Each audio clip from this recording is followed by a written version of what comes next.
Hey, how y'all doing? We're back with more The Last Door. Last time, we met up with an old friend and uncovered a little bit more about the mystery surrounding the let's cut off a lot of the screen there.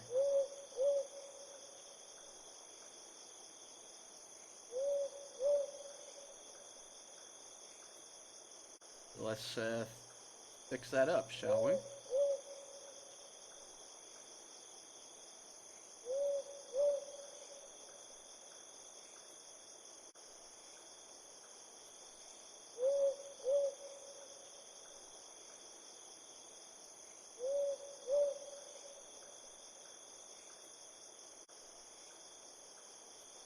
Alright, now that we have that cleared up. So we met up with an old friend and discovered a little more behind the mystery, the horrors that are plaguing us. Apparently we opened a door to some kind of bird creature. Or a cat. Arr. Let's continue. I'm sure this is the place. Alexandra's house must be just ahead.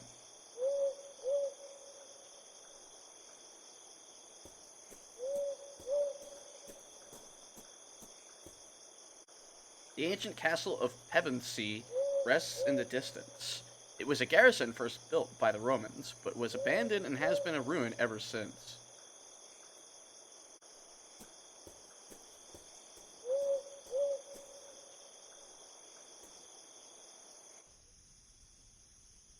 Alright, looks like we've got a house with lots of climbing ivy. Plants, a gate, and a greenhouse.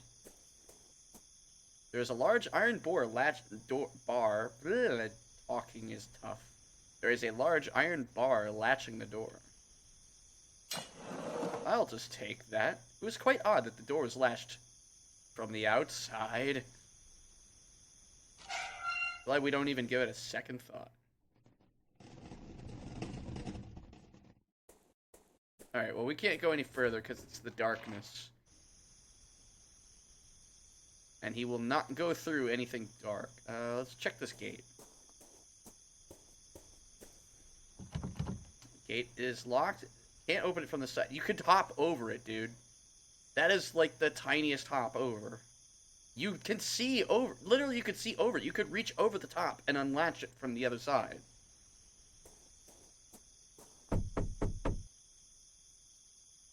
No one is answering. Perhaps I should go inside anyway. I'll just tell the household that I'm an old friend come to visit.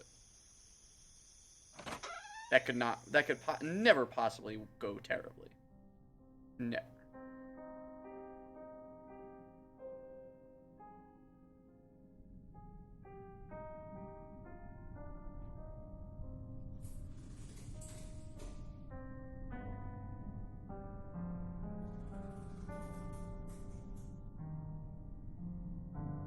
So what can we look at? We've got a painting,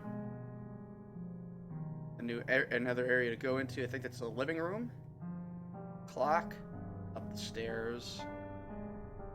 These look like all the things we can look at. A strange woman stares down at me, glaring with silent reproach at my intrusion.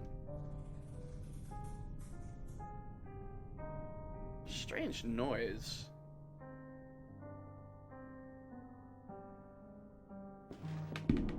Footsteps. There must be someone upstairs.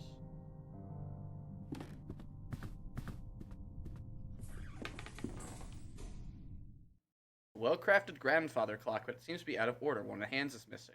We're going to have a clock puzzle. So whether or not we're going to need a key to open it to put in the actual thing is up for debate. However, in the meantime, we just know we need a hand. This painting could be Pevensey Castle. Oh, it could be Pevensey Castle, but in this painting, the garrison is not in ruins. What is that noise? A couple of old teacups sit on the table. One of them is full and still warm. Oh no, have they summoned them? Grandma's here, isn't she?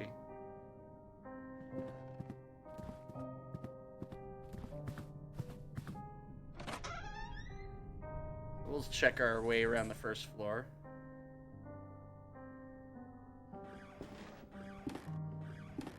An oil lamp, which we will now take with us. And we'll have access to more of this place. And there's something here. The diary. This is the last thing written. The last pages have been ripped off. October 12th, 1887. It's been a while since I can't devote any time to this diary for reasons beyond my control. An event most tragic has taken place in this house.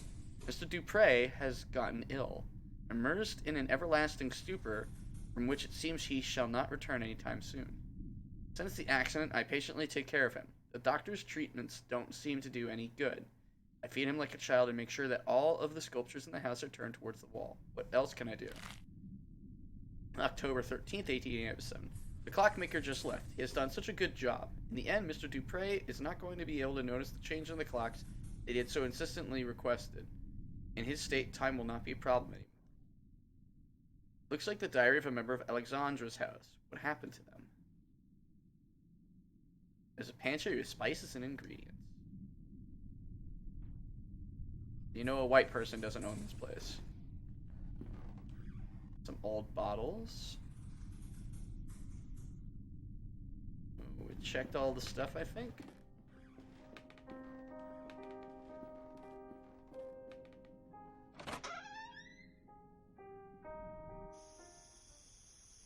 Alright, so we got some stuff here in the backyard.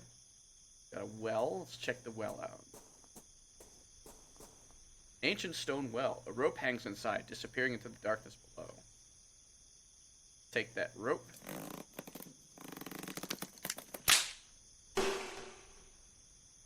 The rope is broken. I'll keep this end.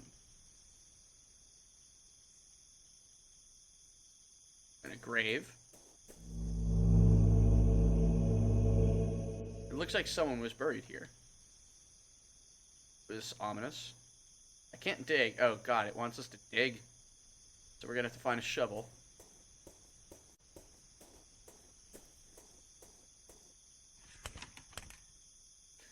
And we need a key for the cellar door. However, this probably leads back to the front. It sure as shit does.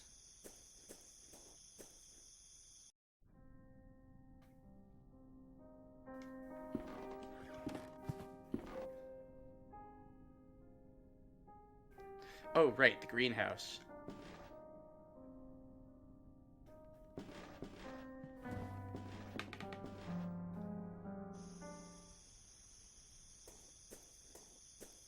A beautifully crafted steel greenhouse. It is old, but it's still in good condition.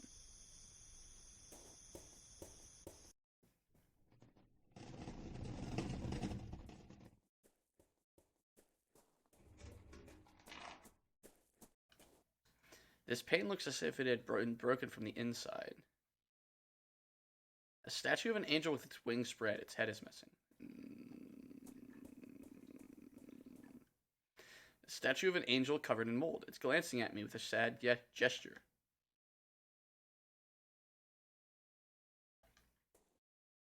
A glass jar containing a bluish substance. It has a label saying vitriol oil. We'll take that.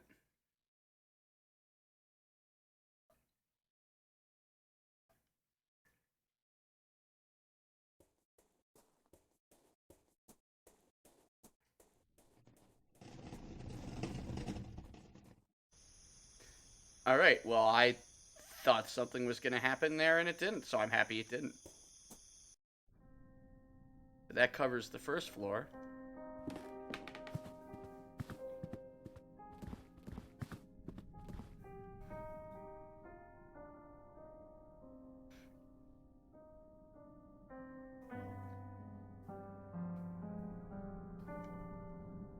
Silhouette of a man, it bears a strong resemblance to Alexandra. A silhouette of a woman. A fine painting of the local Roman structures. They somehow seem more ancient in its depiction. Figurine of an angel facing the wall.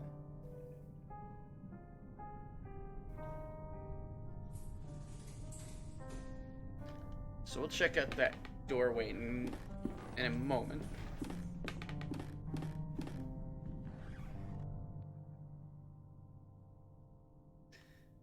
Got plenty to look at in here. Huge chest made of oak wood. There's a large iron hook inside. I'll take the hook. There's a fragment of diary under the hook. August 5th, 1887. I can't work in the basement anymore. Those wretched sculptures. I feel them stalking me in the darkness. I know it is not possible, but I can hear the crunches, the flapping wings, stone grinding on stone, the frozen paroxysms with what diabolical art were those... Oh, okay. That's odd. Their frozen paroxysms. With what diabolical art were those gestures conceived? An eternal movement, a tension. An impossible struggle to get back the life they never had. I might place them outdoors in the greenhouse and let the mold devour them and wasps make nests of their hollow hearts. I mean, I know the solution to that. I've played enough adventure games. You give me rope and a hook. A portrait of an old man, maybe a ship captain. It looks like he's trying to guard this chest with his stern glare.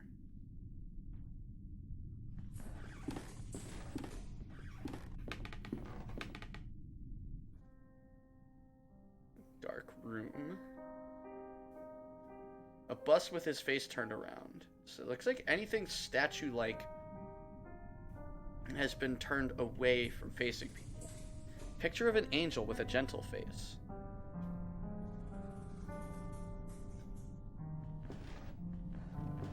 It's a letter. Dear Alexandra, I have excellent news. A contact from the university has given me access to a 12th century alchemical tome containing an amazing formulary. There is no doubt that sometimes mere contemplation takes the mind to places that, otherwise, it would never have visited. Leafing through the grimoire and marveling at the exquisite illumination of its pages, I have been struck by a sudden epiphany, a radical but elegant method that I have decided to try. Forgive me for not providing any information about the method itself. As soon as I get definite results, I will write to you immediately. I believe fortune has truly smiled upon us today. Vidite neki shiat. Neki shiat.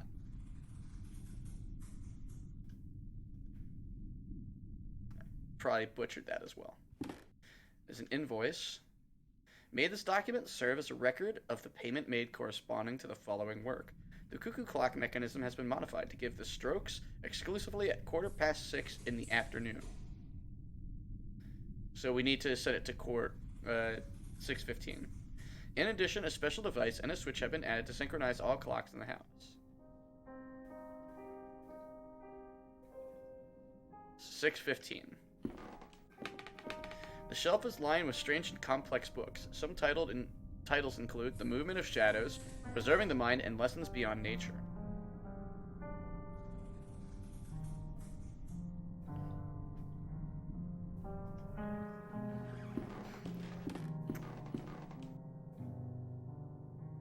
A large envelope of black felt, covered in dust and ashes, is labeled with a warning, "Do not open it under white light."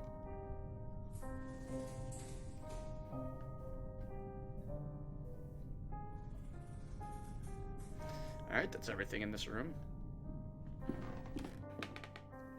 So we have two side rooms to check out, so we'll start here.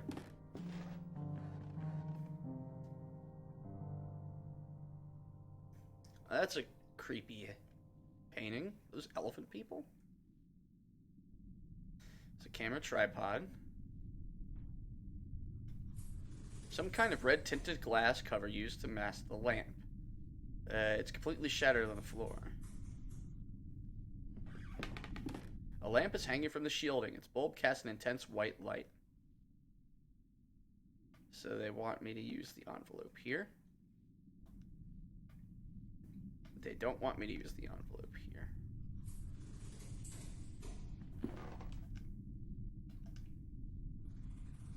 Inside the envelope is a glass sheet. Looks like a photographic plate. Ah. Or not. Okay. Oh, we can put it in here. The tag on the envelope advises against opening under a white light. Oh, okay.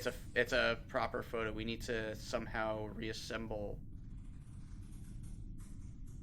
basin with copper drain. The image of a couple wearing rat masks at a festival. Creepy.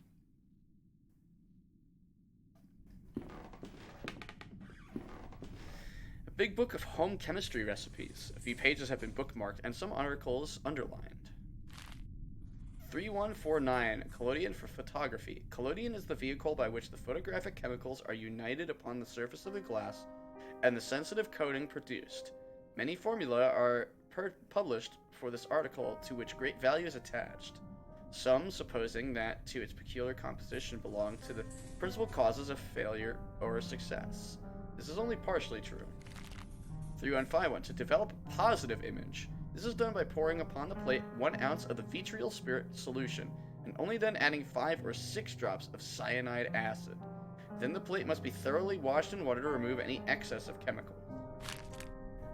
3150, causes of failure. They would almost require a chapter by themselves. A long experience convinces us that 9 out of 10, every 10 failures occur from a want of care, presence of dirt, negligence. One cannot be over nice, careful, or cleanly. The best results always rewarding the most painstaking. If a mistake is made in the order specified in the formula, quickly flow clean water over the plaque and start again. Alright, so that's how we develop this picture.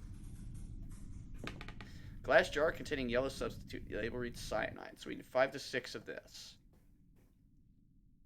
And 1 of these.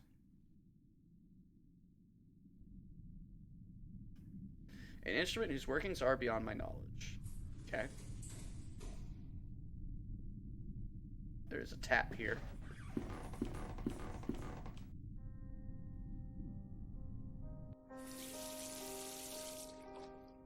Alright, so that's water. Pictures hanging from a cord. They look as if they were improperly developed. You can hardly distinguish anything. What you? Little kitty cat wants to say hello.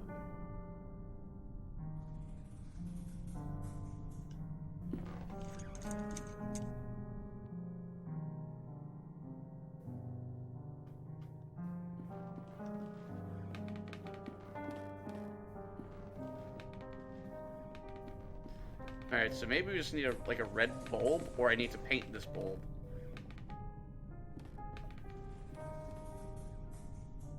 Either way, looks like we've seen everything we can see in this room for now.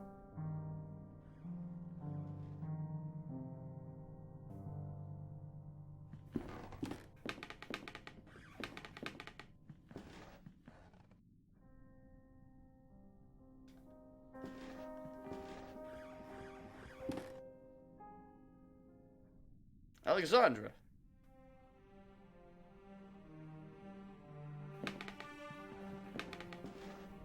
Alexandra, it's me, David.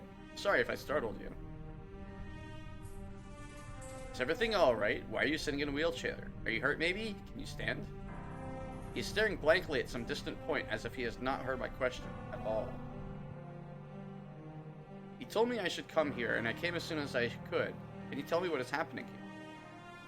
He gives no answer, but persistently stares at something nearby. He appears to be in some kind of hypnotic trance. When I was downstairs, I could have sworn I heard footsteps. Were they yours? Or someone else in this house? For a moment, I felt a flash of hope that he was looking at me, but he is unresponsive. Alexandra, please, say something. I don't know what to do. I don't understand just what happened to me.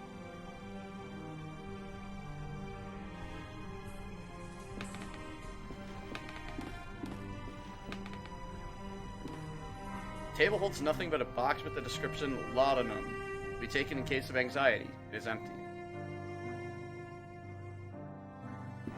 There is a scribbled annotation on this piece of paper. The veil is something we sense in our innermost being incessantly. In vain do we waste our lives, craving to tear through. It is Ja Ilathal, the curtain behind which the great wings beat. Inside its ancient mist inhabit the shadows of those who left.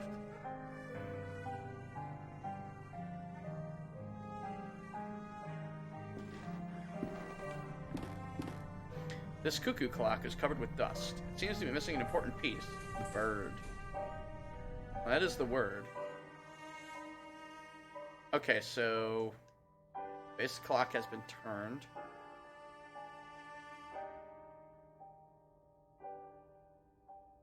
Looks like it's set to 11:15. Hey, sweetie, what's up?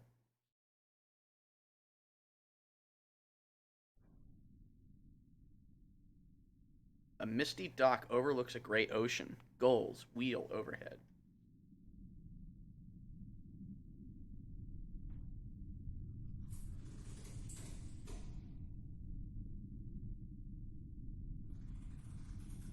He's not much help to us right now.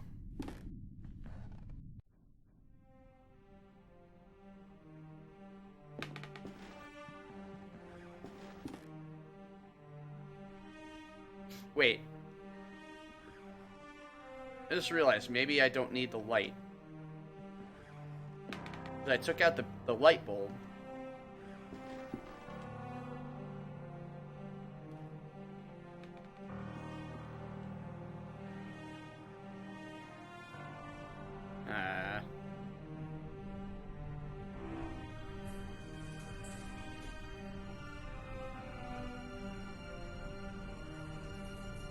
Alright, so we need to figure out a way to... We need something to cover things up so we can actually start doing.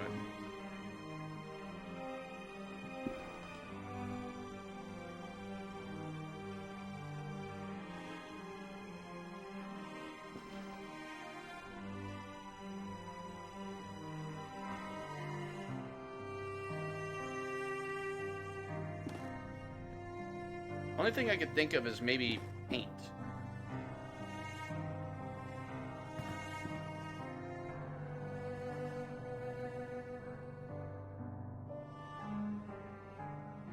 So nothing more in here we can look at.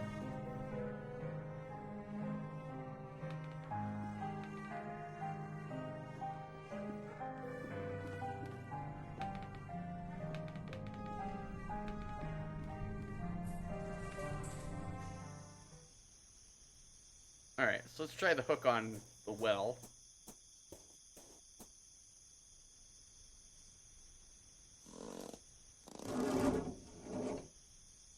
We get a bucket. Within the mud and dirt inside the bucket, there is a small bird of grass, which we need for the... Strangely enough, there doesn't seem to be any water in the well. Alright. We need a bird for the clock.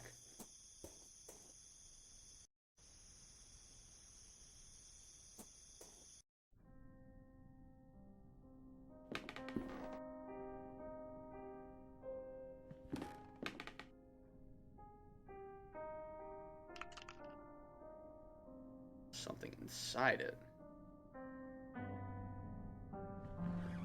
Well, we'll put the bird into the clock.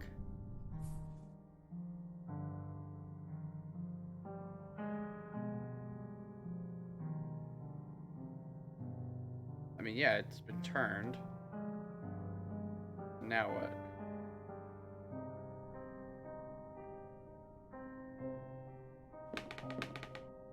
That's one part of it. Hey, Funky, how you doing? Appreciate you being here. Hope you're having a great day.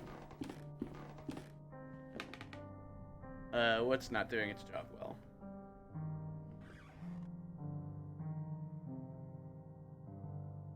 Need the other clock hand.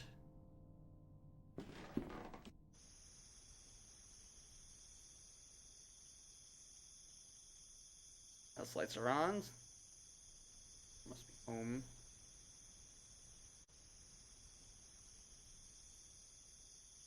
It had taken all day, but I finally made it back to Alexandra's house, and just in time. Soon it will be pitch black.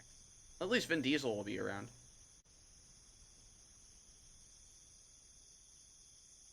So let's check back down this pathway we came.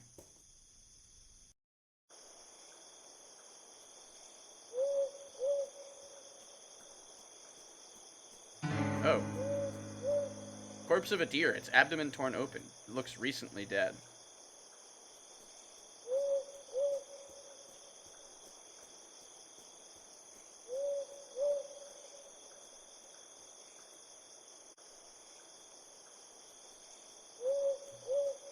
Alright, none of this is helpful.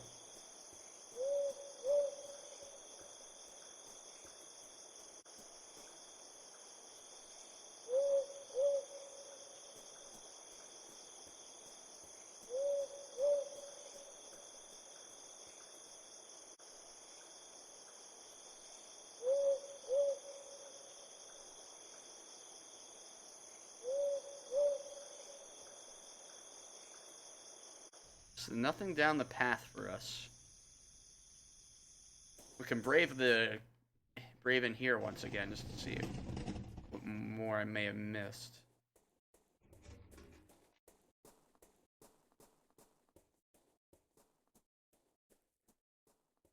Okay.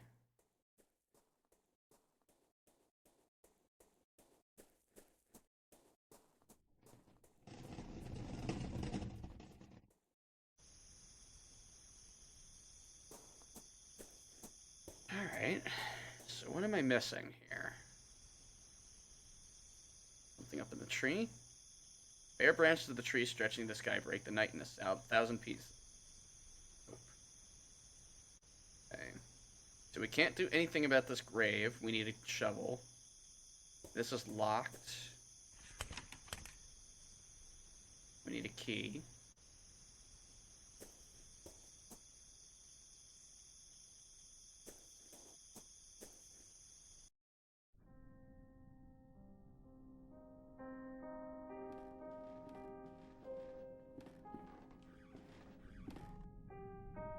Some old bottles, but nothing that can help.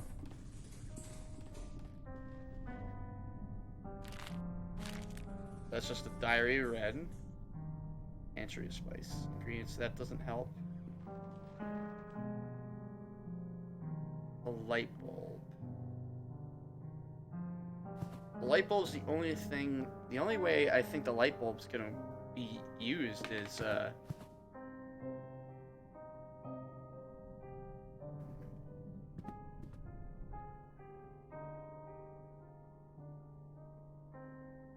Okay, we'll just check to see if there's anything further in these halls.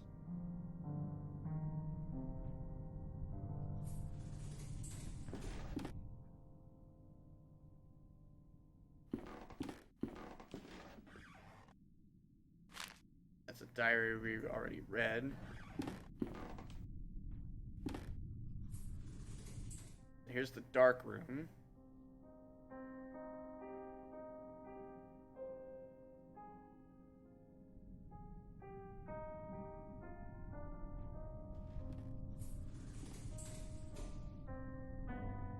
Alright, so it doesn't want me to use the light bulb here, so that means that the light bulb has to get placed somewhere else.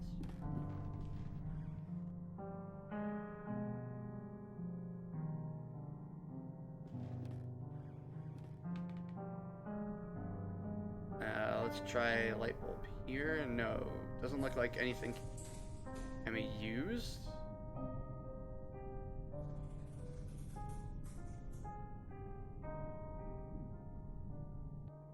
Yeah, nothing can be used on it. It's a chemistry book.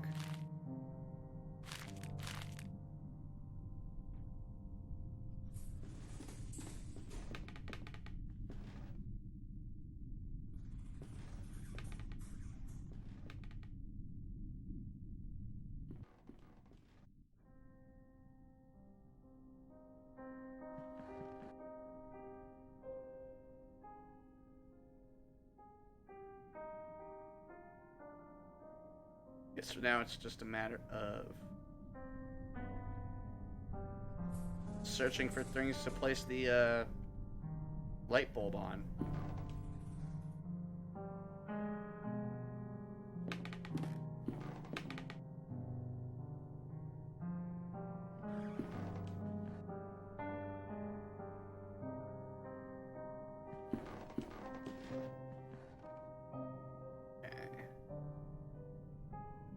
So that doesn't help.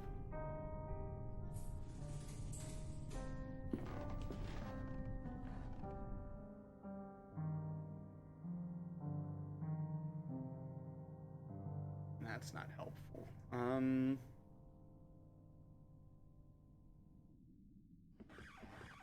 What was this again? Laudanum. There's a box for it. There's nothing there.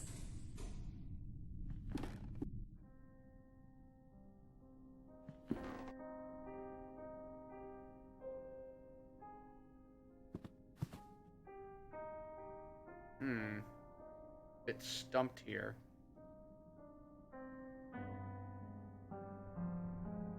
Maybe we can use the flashlight in here? Is it dark in here? But I don't see any light fixture. No, it's no light fixture.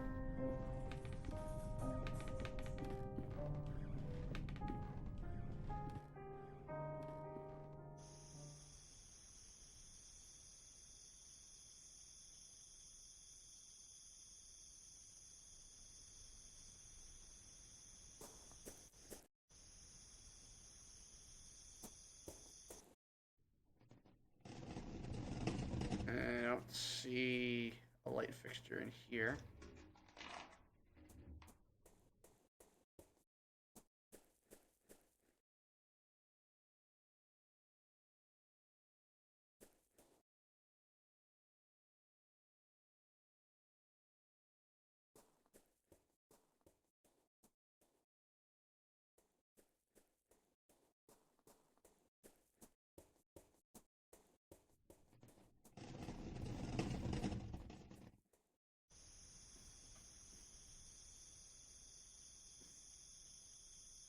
Okay.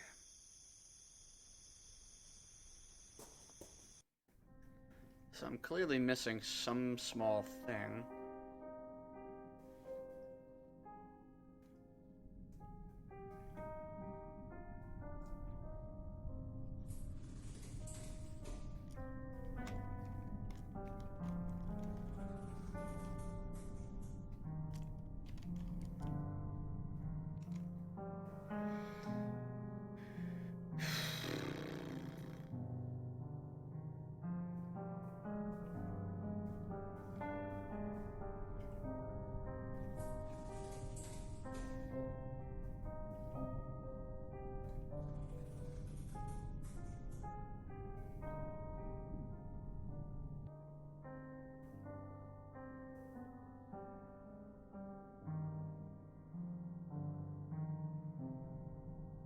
Okay, this is... What I just saw is very stupid. There's no way I would have thought of this as an option.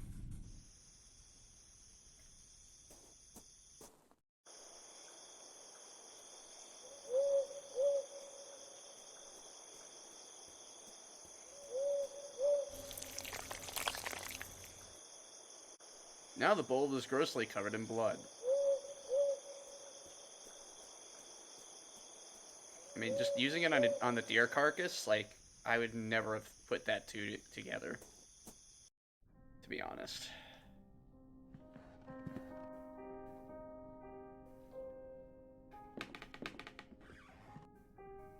In any case, now we can complete this part of it.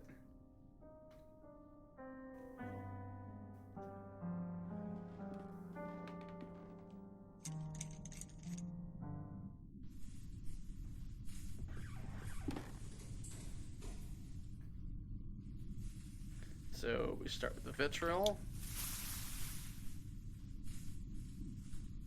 And now we do 5 to 6 drops of cyanide. I've applied the liquids in the correct order. All that remains is to rinse the plate.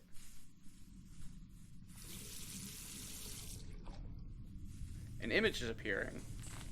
It's a photograph of Anthony and Alexandra. What?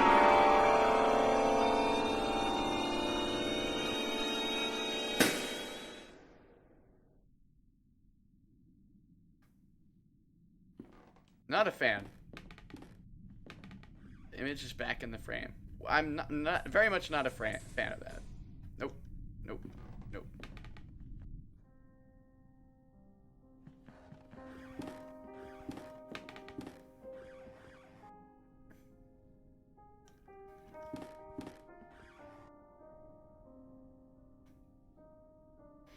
So show him the photo. Alexandra, do you recognize this photograph? Take a look. You are in it with our old friend Anthony, and someone else blurred in the background. Do you remember him? Does he mean something to you? The bird awaits. He's breathing heavily. He seems to be lacking air.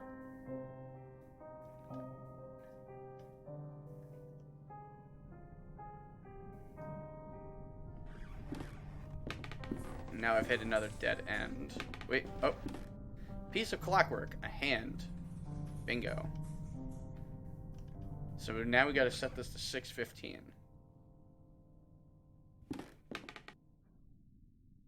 Presumably doing this will just, will make the clock upstairs work, even though that clock's set to 11:15.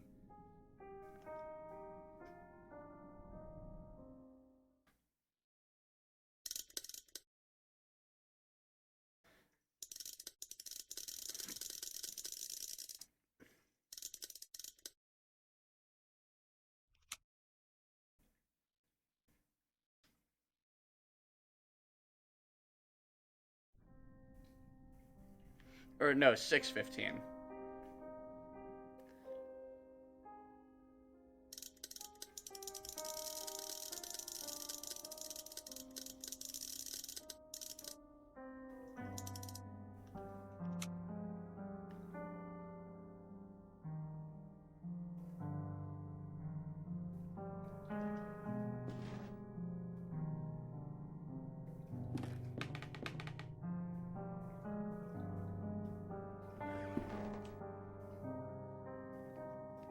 Oh, okay. So it looks like I just need to set this to 3 o'clock to get what I need.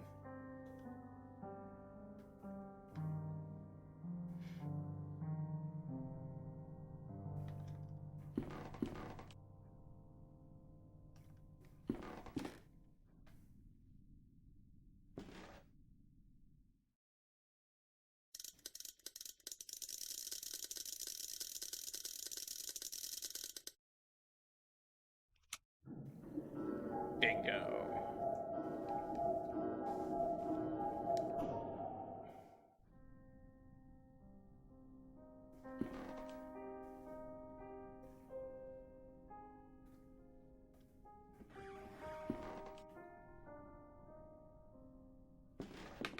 The bird has bust out at the stroke. Now its beak is open.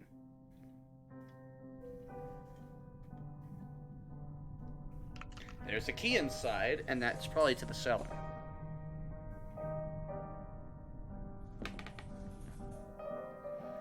So Alexandra is just completely agitated at this point.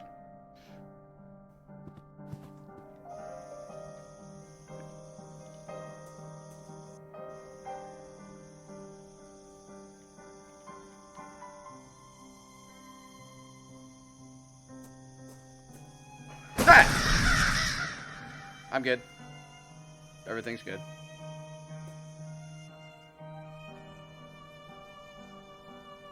Dusty carpet of Asian origin. Mold and dust cover the portrait, making the subject indistinguishable. This piece of fine furniture has several drawers.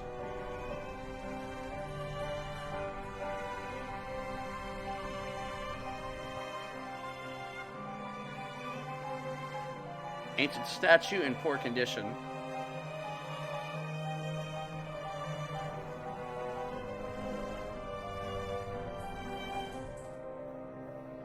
Secret room. A book written in a language unknown to me. There is a scrawled annotation written in English on one of the margins.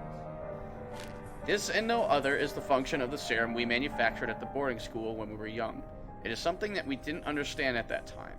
To accompany the mind to the proscenum of the big theater, and there help us to look behind the curtain that separates the world of men from the land of truth. To look, I say, if anything, to apprehend an image of what lives there. Just that. Will a hoopoe allow us to raise the curtain enough to walk off the stage and go beyond?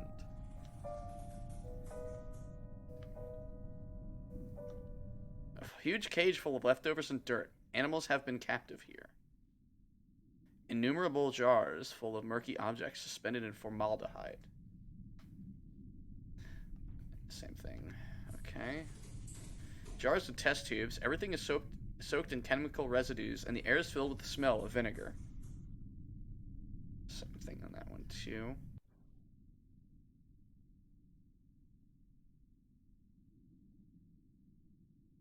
more jars. Labeled bottles and lab equipment.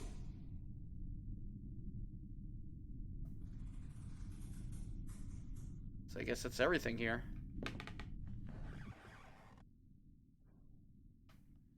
We sure didn't really uncover anything.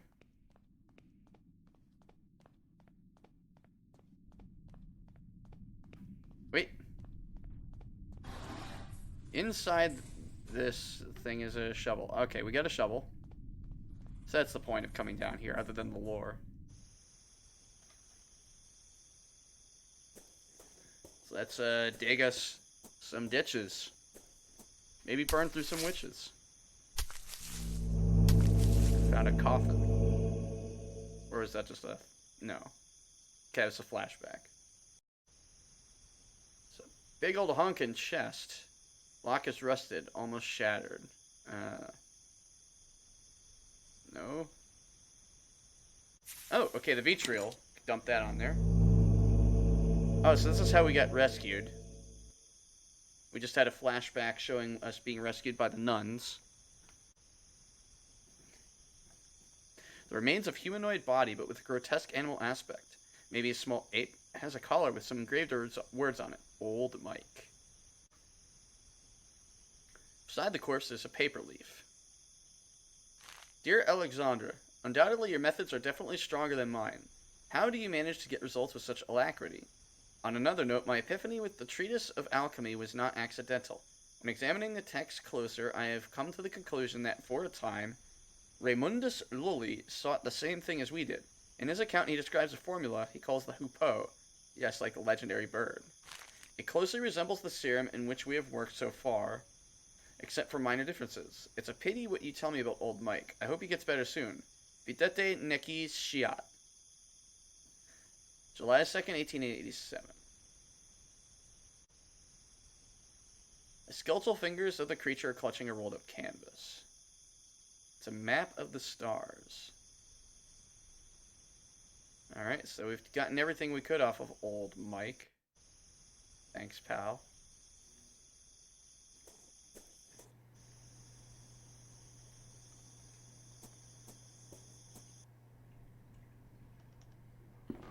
Let's try showing it to Alexandra.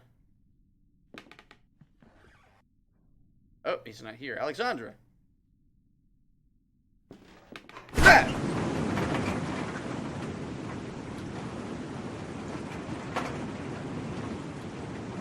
Some diary pages on the wheelchair. Paper is ripped apart, as if somebody had stripped it off the book hastily. October 31st, 1891. I'm writing this in the light of my desk lamp, hoping to be able to remember it all when the birds finally sing and the sun's blessing dispels the dark shadows of the mine. During the whole afternoon, a strong wind hit the valley. So strong that it cracked the larger branch of the old oak in the garden. I find it hard to get sleep during these nights, so I read a lot while accompanying the professor. I don't really know when exactly I fell asleep. I was wakened by the chill of the night, which was seeping through the open window. I looked outside and I saw him. The professor was miraculously awake. What was my joy to see him standing on the balcony, watching the valley with a true serene expression, enjoying the fresh and calm air right before the storm. I felt that a blessing had fallen upon this house, and for a moment I felt immensely happy. I stared at him for a while without saying anything, being afraid of dispelling a vision I hadn't believed possible for a long time. And then, in the midst of the silence, I heard a sound that froze me in my seat. It snatched all my calmness with such a terrible chill that I will never forget. A loud noise beside me, low-pitched as the drag of a slab. Mr. Alexandra Snorri was pleasantly sleeping in his bed. I've already made a decision. I'll leave this house.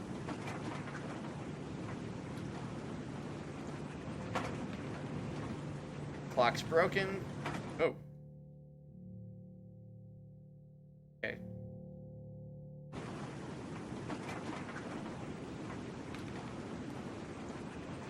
Doesn't look like much has changed. So let's check this open window.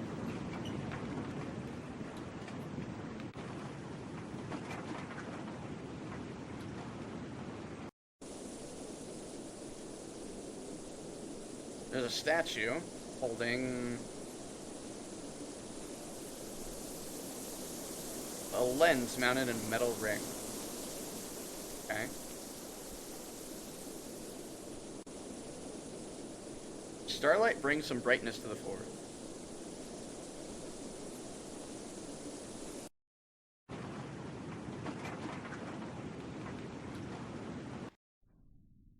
Alright, we got a lens. Some strange symbols marked on the surface. I don't recall anything. Maybe that weird thing in the back of it. No, because you can't use anything on it.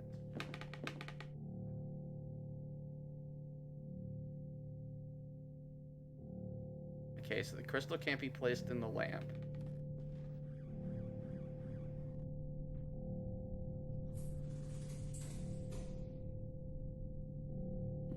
Worth a shot.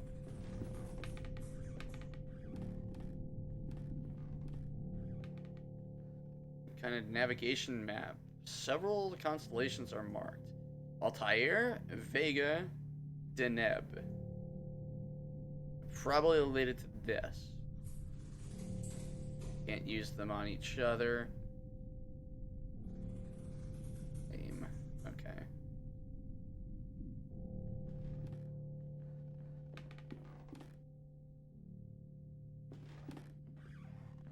Doesn't seem like there's much more to do here.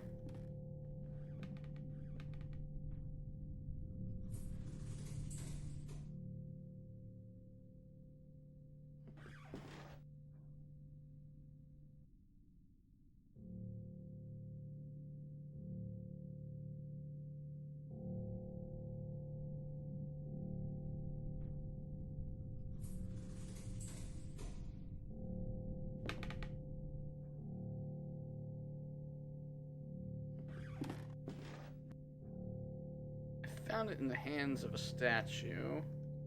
Maybe that's what I need to use it on? A statue?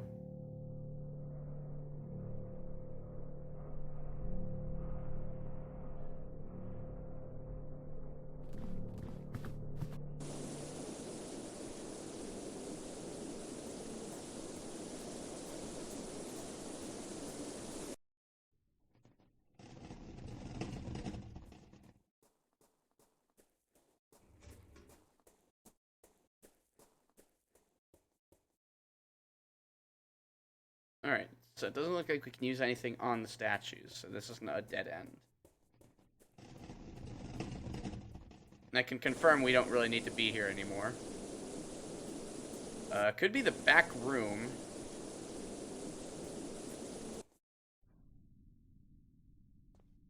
Maybe this...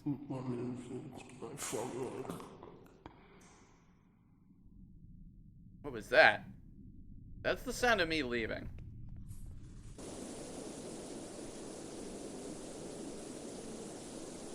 I don't wanna. I very much do not want to. I really don't want to.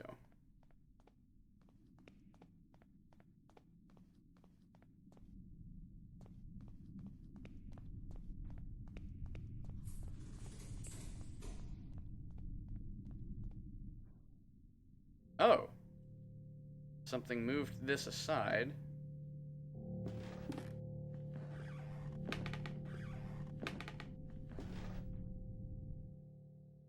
Ah, this is what we use it for. There's a mountain of compacted snow.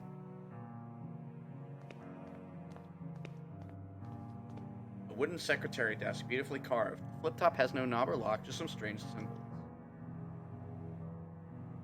So I can't place the map. We can pop this lens on here.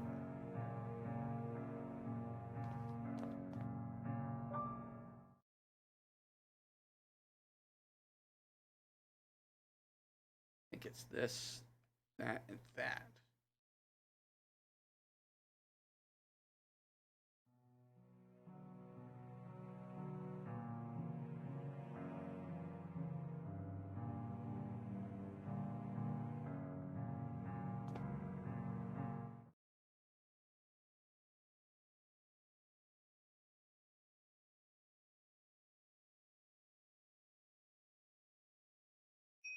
So this one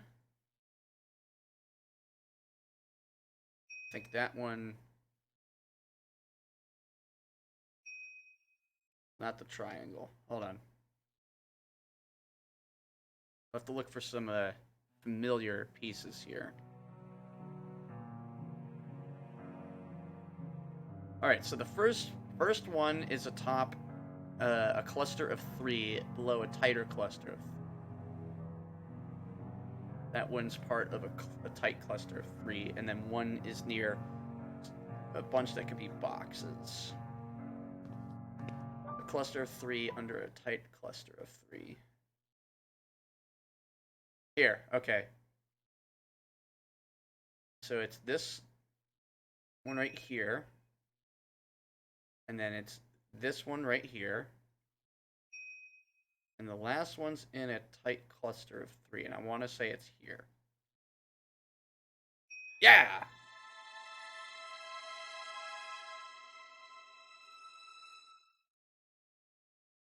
Correct. This is the summer triangle.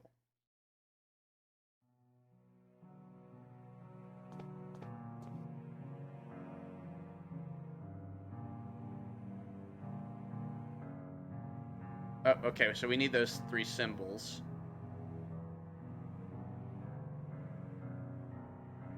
So that gets us this, which tells us the symbols we need. So, lines with a slash through it, horseshoe, and trident.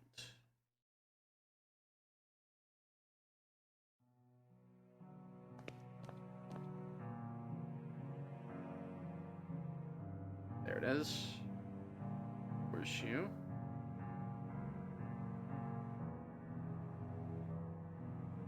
Bingo.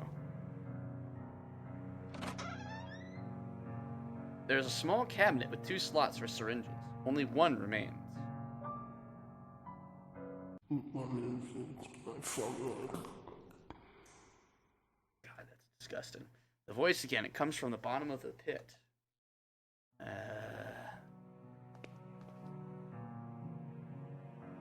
Alexandra.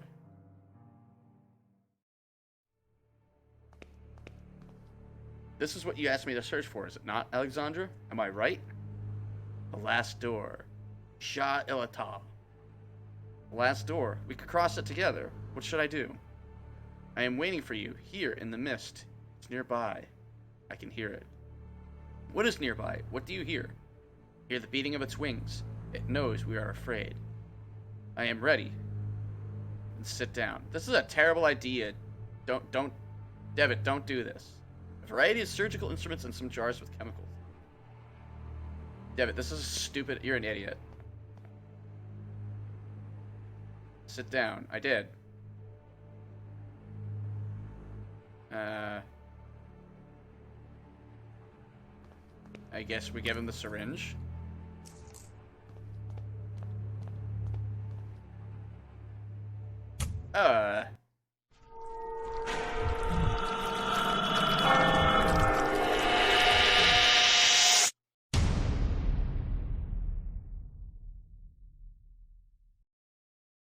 Do you think that we'll find any clue here about Devitt's whereabouts?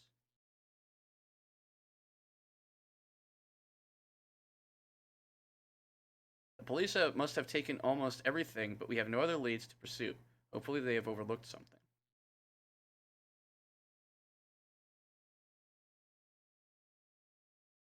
What about this room? They're slowly retracing our steps. There's a sealed letter between this table and the wall. It looks like Herr Beechworth never sent it. I think it's best that you read it. Dearest Alexandra, please, you must reflect on this. We do not yet know what we are dealing with. If you were to open the door, it may stay that way. An open way for whatever lives on the other side. Videte neki skiat.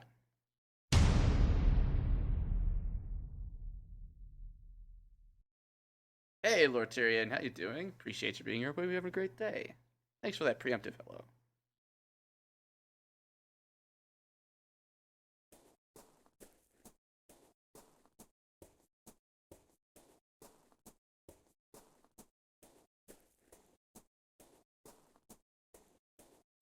Oh yeah, this has been going exactly to plan.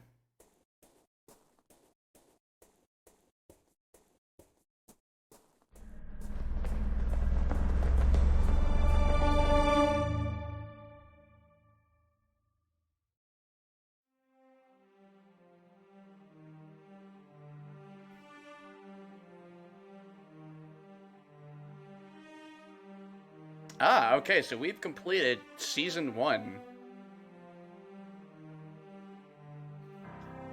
So we're not gonna waste a moment.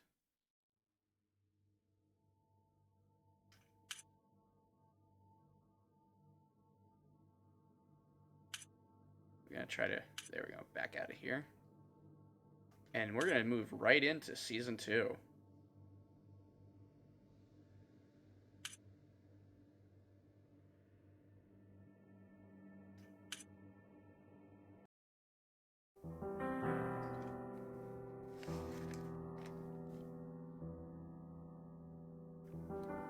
Oh.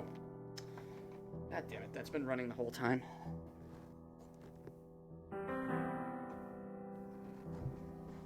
It's a good thing I took my headphones off, because I thought I heard arguing, but... Previously on The Last Door. Jeremiah Devitt, alerted by the suicide and mysterious letter of his friend Anthony Beechworth, went in search for the memories of his past that he had lost. Devitt discovered that in school he had taken part in a strange experiment. Its goal was to peek through the veil, the thin line between common reality and the world of horror and madness that lies beyond, under the watch of the Eye of the Bird. During his search, he was inoculated with the drug they had used back then. The serum made Devitt's mind travel for a few hours to the dreamlike realm of the Veil. There he met his old classmate Alexandre Dupre, who urged Devitt to join his cause and cross with him to the realm of the Bird. When Devitt woke up from his trance, he found himself deeply convinced by his friend's words. He traveled to Dupre's house, where he discovered his friend had dosed himself with a new serum, leaving a catatonic body behind. This new drug was capable of transporting the mind permanently to the Veil and beyond. Finally, Devitt found a vial of the serum and had it injected. He met his friend again in the Veil, and together they walked through the last door, entering a world forbidden to human eyes. Devitt's therapist, Dr. John Wakefield, worried by his patient's disappearance and strange visions, sought the help of his colleague, Professor Johann Kaufmann, an expert in the occult. Searching Anthony Beechworth's house, Wakefield and Kaufmann found a disturbing return letter in which Anthony had tried to warn Alexandre Dupre of what could happen if the door was opened. He feared something from the other side might then come to ours. And that has us all caught up. They are coming.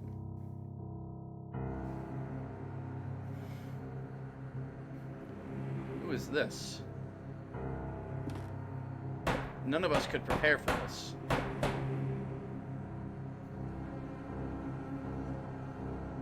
Okay, we're just boarding up windows. The visions screaming were merely a warning.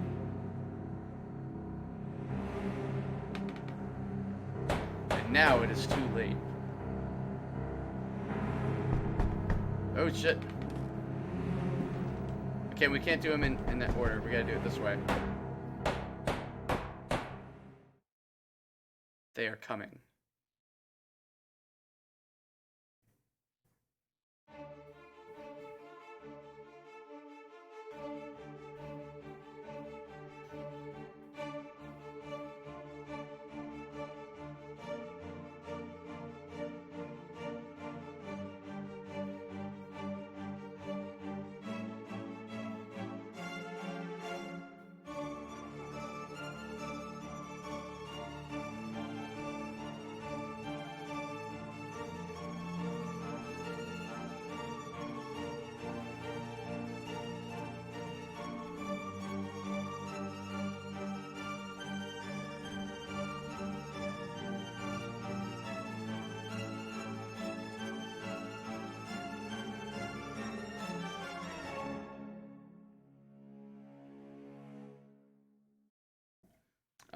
It's pretty much been Lovecraftian through and through. I'd say.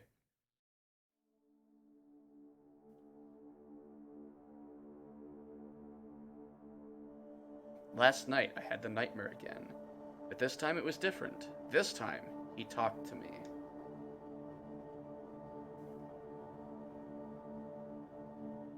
I really like the conceit this game goes with for like the start of each chapter has you like putting a single person through a series of actions to kind of keep that intro going. Like, I'm not explaining it well, but just like it's a very unique way of doing it, and I really, really appreciate that they chose that and then they stuck it through each one. Well, it's Lovecraftian, except not everything's a metaphor for hating black people. Also, hey, Brainbuster, how you doing? Appreciate you being here. Hope you're having a great day. How you doing? I think the key difference between this and Lovecraft is the insincere lack of racism. It was the same unknown street, void of any sound and life. I walked aimlessly as if I were lost. Well, yeah, anybody who wasn't, like, white and quote-unquote pure.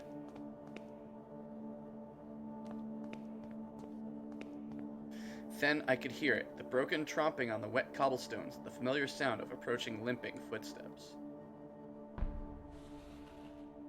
Can we go the other way? Go the other way. Go the other way. Go the other way. No, go the other way.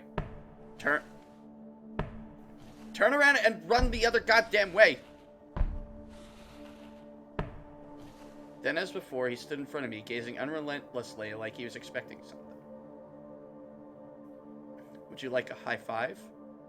This time he spoke, give me back what he took. Nothing else. Give me back what he took.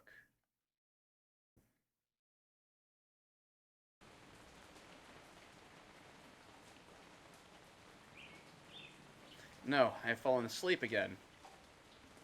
What time is it?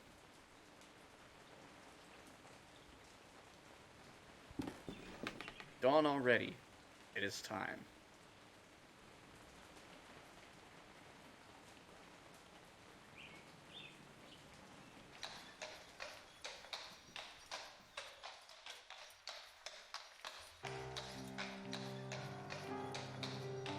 It was several months since Kaufman and I had found that mysterious letter in Anthony Beechworth's house.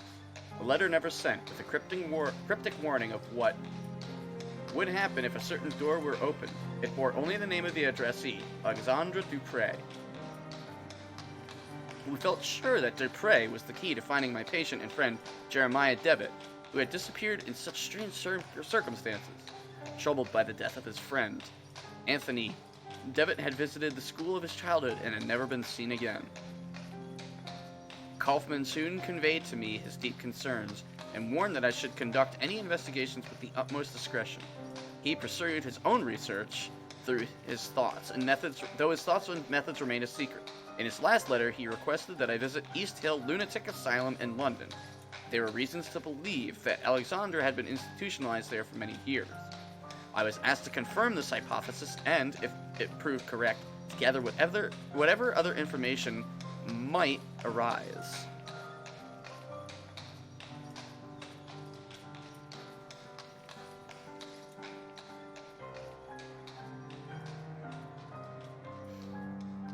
Yeah, Lovecraft was so insanely racist.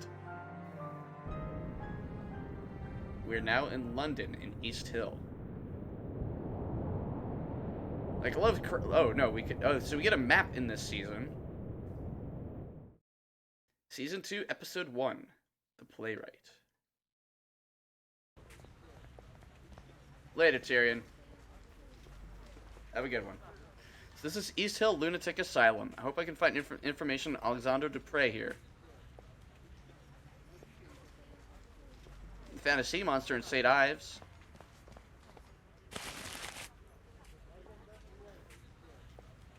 Good morning, boy. Will you give me a newspaper? Yes, sir, it's 6p.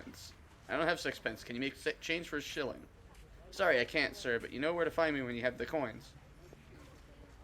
Fair enough. What can you tell me about this building? The asylum? Never been inside, and I hope never will. It's full of crazies, you know. Have you seen anything unusual around here? No, but maybe if you bought a newspaper.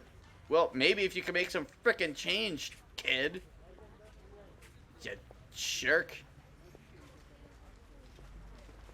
This is a really busy street around an asylum.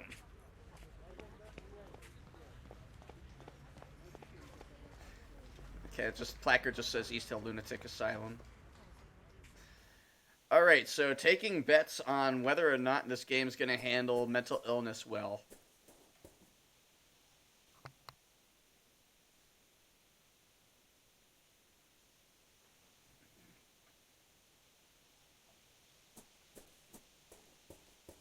Few cardboard sheets lie on the bench. Each shows a perfectly symmetric design in black ink. Please do not touch these sheets, sir. They do not belong to you. They're, Rorschach tests. Good morning. Ah, yes, a lovely morning. Sunlight of a quite fascinating character. Beg your pardon? The light. It makes everything look different. You see, light touches things, soaks into them, and changes their nature. It makes them shimmer or makes them die. Do you live here in the hospital? I do indeed. My family is a generous benefactor to East Hill. They had me committed, but I don't blame them. They are just incapable of appreciating my art. Or any art for that matter. They mistake it for insanity. What are you drawing? I am not just drawing, my friend. I'm trying to feel the light, to translate its power to the surface of the paper. Those animals don't like it, though. They don't want me to succeed, so they take them away. They take my drawings, and they study them, and they laugh, because my eyes can see the light, and theirs are blind. But someday, everyone will understand. Who are they, the ones who take your art away? Ah, those foolish tear-takers. They hide behind a big mirror where they think themselves safe, and they look at me. They observe me. They even take notes. Some curious drawings right beside you. Oh, you mean these? They're the only art that makes any sense here. The doctors use them to cajole some patients into revealing secret inner truths. I won't return them to the doctors until they return the art they've stolen from me. So we gotta find this dude's art and bring it back. Do you know a man? My name is Dr. Wakefield. I'm looking for a man who lived here some time ago. Do you happen to know one Alexandre Dupre? The name does not ring a bell. I have not been here long, though. You should ask the other patients. They may be able to help you. Some have been here for many years. Or you can ask one of the others, the brutes who keep us here.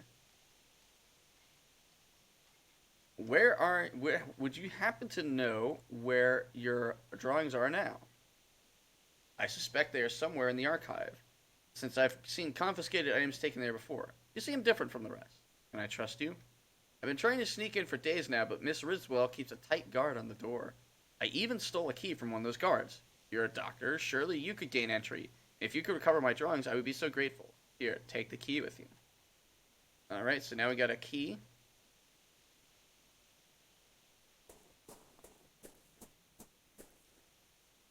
The large door is made of strong metal. This might lead to a secure ward of the hospital. Okay. What's out over here?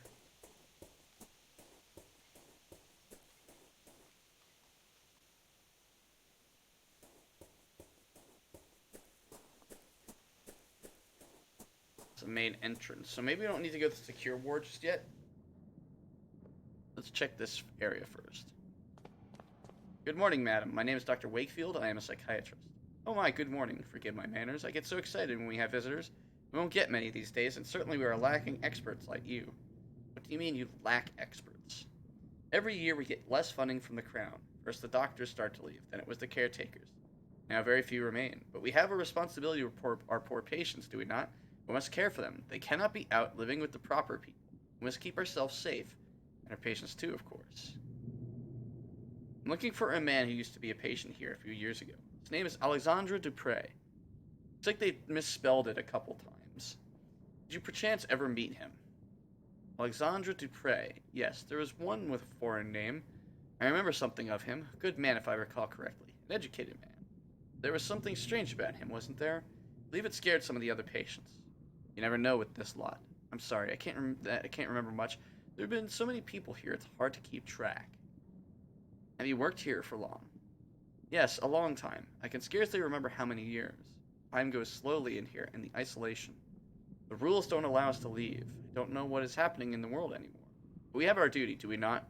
Who else will care for our patients? May I request access to the Institute's archives? There should be some information there about the man I'm looking for, Mr. Dupre. I am sorry, Doctor, but the archives are private. We must not allow anyone to access them without the proper authority. Many of our patients come from good families, you see, and we take great care to respect their privacy. They're rich, and we can't let that secret out. You will not find much in any case. It is a long time since they have been organized. Not much help. Bookshelf. These books are not volumes of psychiatry or medical science, but old serial novels for patients to read. Sorry, sir. Archive is off. Okay, so the archive is down there. So, two things we need. We need the art for the patient, and we need, I'm guessing we're gonna need, like, a piece of paper saying, yeah, we have access. An oil picture portraying Dymphna, patron saint of the psychiatrists, but also of those who suffer neurological disorders and victims of incest. It's oddly specific. And why would you put that in there? Like, why would that be a thing? She was killed by her own father, who chopped off her head after she refused to marry him when her mother died. Oh, that's why. That's really fucked up. Is that an actual thing? Hold on. I have to look this up. Because there's absolutely no way that's an actual thing. That just...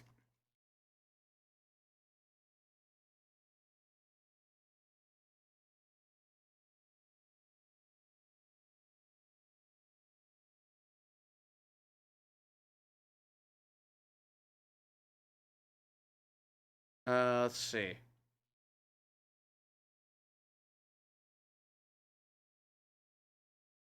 Okay, yeah. Wow.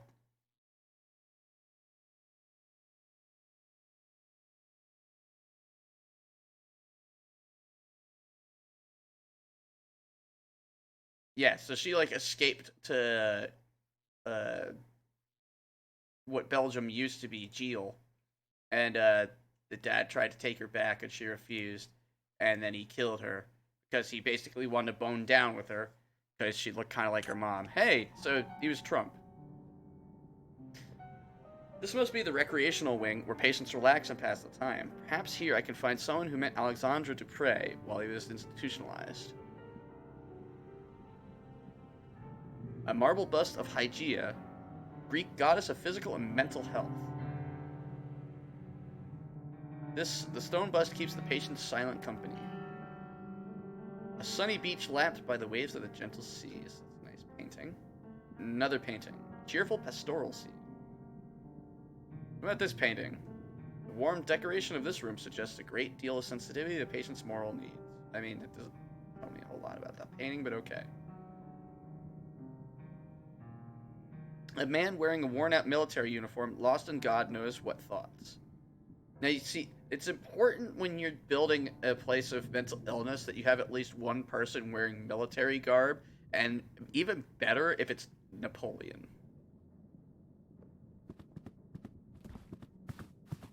Excuse me, sir, I couldn't help but notice your uniform. Were you in the army? Leave me alone. You do not want to talk to a coward such as myself. Sir, leave me alone. I am just a coward. Alright, coward. Whatever. It's a painting, a variety of old-fashioned landscapes that portray nature as tame and welcoming. Okay. Nature's not that at all. It is odd that only this window is shuttered. The curtain casts a mottled shadow over this corner of the room.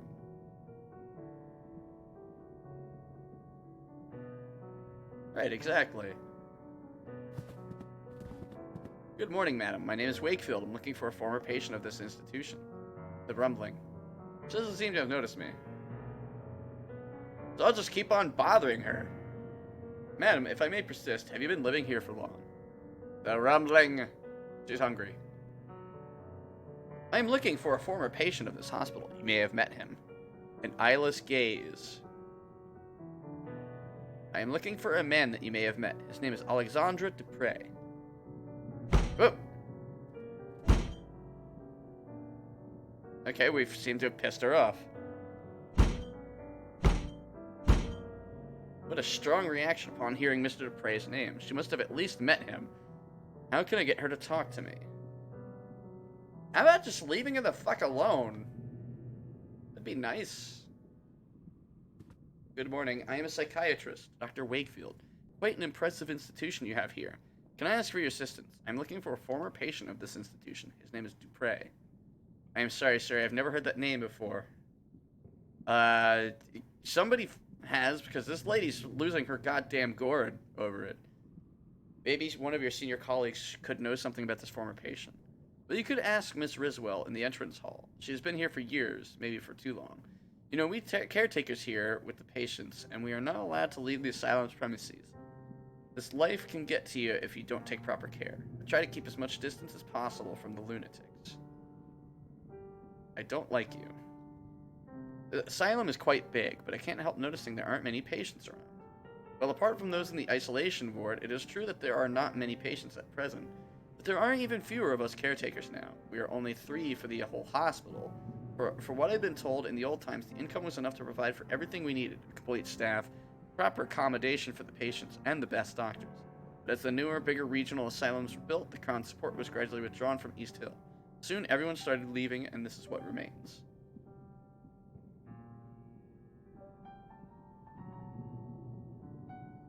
Thank you. In any case, I'll leave you to work in peace. Alright, well, we got him to walk away. So maybe that opened up this door for us.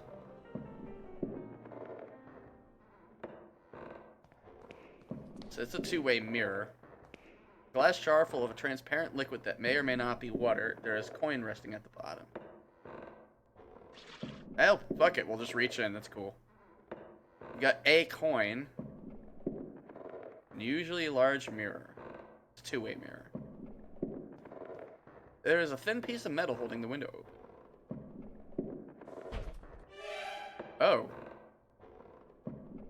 Dark as the room is now, I can see through the false mirror. There's a man on the other side, heavily restrained, desperately trying to free himself. He has an expression of unbearable horror on his face.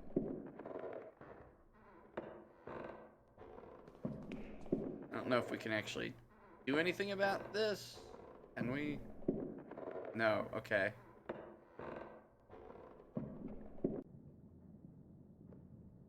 Something's not quite on the up and up.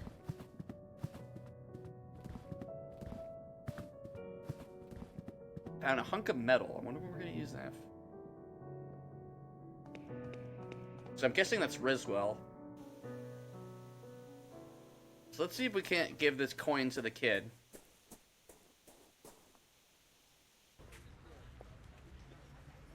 There you go, pal. I would like a newspaper. 6p, is it? Here. Thank you, sir.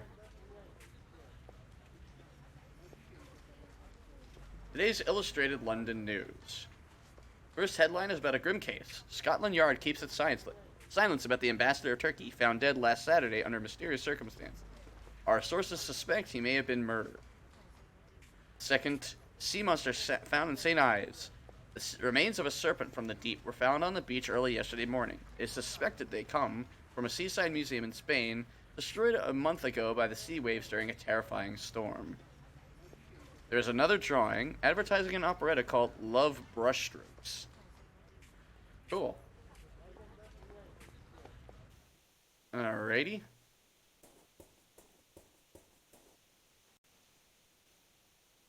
I mean, I found a newspaper. Do you want this newspaper? Will this interest you? It looks very busy, and I doubt you'd be interested in today's news. No. Okay. So it's time to head into the secured... Oh, or not. Locked shut. Well, luckily I got this. No. Okay. How about this? No. No, right?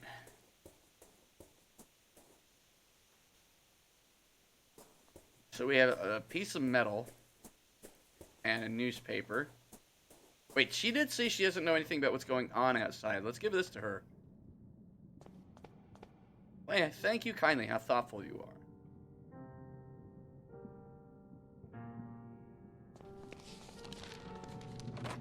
Good, she's distracted. Alright. So buying that was actually helpful. This is the hospital archive where a record of each patient must be stored. If Mr. Dupre was really committed at East Hill, his files should be here somewhere. Yeah, okay.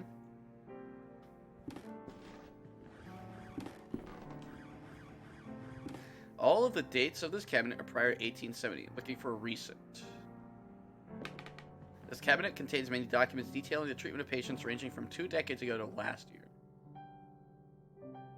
His file is right here. Dupre, Alexandra, room 108A. All the files are missing. It is as if they have been torn out. Only a little piece of paper remains with an address written on it. Hall Street 26. Could that be where Alexandre Dupre lived before he was committed to this hospital? Hall Street. I should follow this new lead and see if it takes me somewhere useful. Let's not worry about the person... Let's not fucking worry about that person behind the glass. Not at all.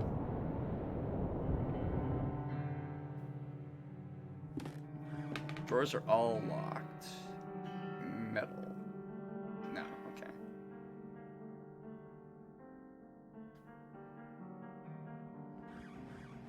It's been a long time since this desk was last used. It is covered in discarded papers and pens and a noticeable layer of dust. There's something back here. A metal locker, a small sign reads seized objects. Well, what do you know? I have a key. Some personal effects, probably sent in by the patient's families but deemed unsafe by caretakers. One was a stack of thick sheets of paper carelessly bound together, bearing the drawings and paintings of a troubled mind. So we got his paintings back.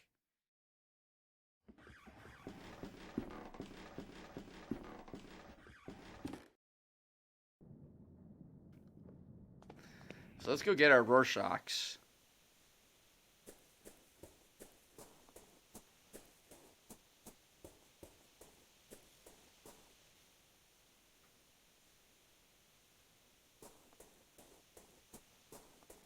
Here, are these your drawings? Great wonder, they're back. Someday they will understand light and shape as I understand them. Thank you, friend. If you want, take these cardboard sheets. Thanks to you, I have no more need of them.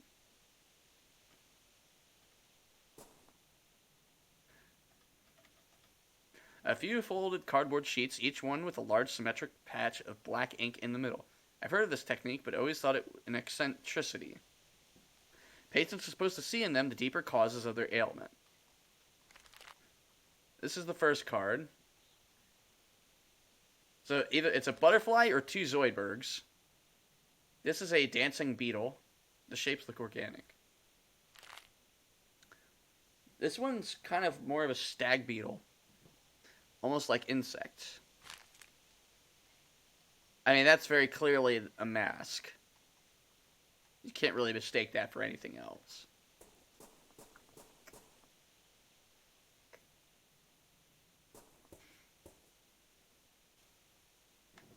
I guess we're just gonna forget about that person, you know, screaming helplessly.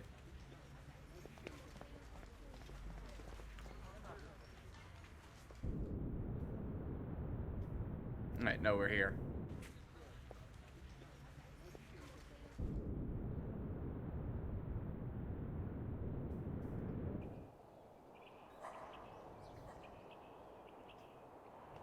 It's dark and spooky. This door is number 24. I'm looking for 26.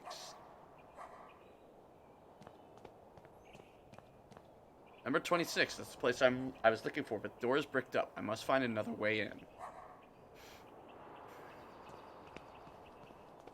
Windows are so thoroughly cemented over that it almost mixes with the facade.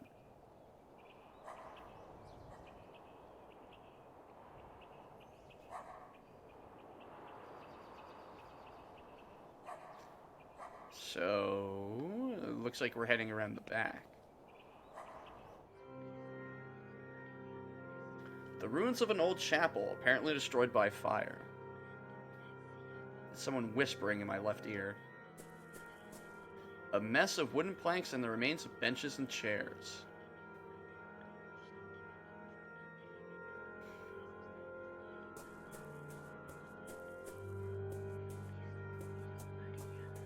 A crow. There's someone on their knees praying. The face is covered by a hood. An improvised altar covered in candles. Oh, did I make the bird go away? By putting the cursor over it? With this candle, I can light my way through the dark. This is not safe. Okay, that's better. You want to have it on a candle holder. Thought I just picked up the candle. Looks like this hole leads to the building next door.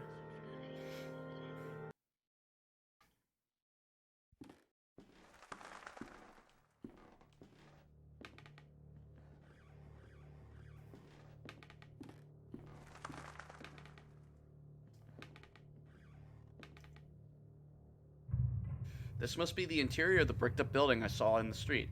Mr. Dupre's former residence. I cannot tell who is depicted in the portrait since it is so badly damaged. It seems someone crushed it into the floor.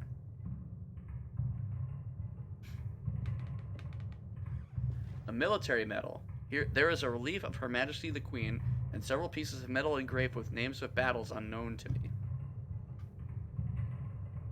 There's something among the ashes of the fireplace. Piece of paper. Vidi... something. Livin' La Vida Loca. I don't know. Looks like some kind of message, but there's only one half here. The paper's been carefully burnt. Well, the VI and the V are red, so that's 6 and 5, respectively.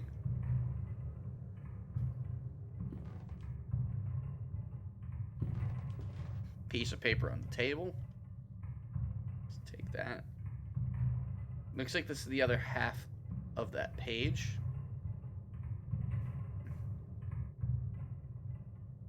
This is strange. I put both halves back together, but some letters seem to be missing from the right half. The message does not make any kind of sense. I'll take this with me. Maybe it will mean something to one of Alexandra's fellow patients in the hospital. The worn military medal, the engraved text reads, "For distinguished conduct in the field." Plus there's a relief with the words, "Victoria, Regina, et Imperatrix." There are also a number of metal pieces with the names of battles, Langsneck, Schuenschut, and Majuba Hill. I'm just going to butcher the shit out of all these, and you can't stop me.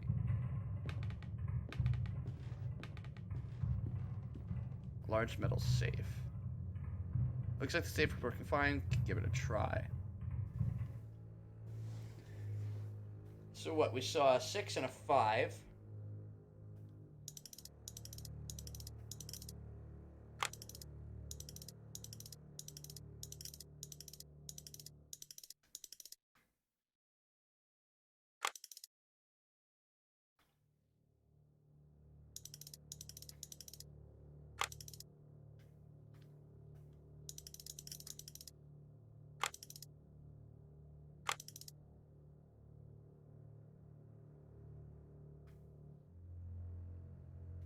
Okay.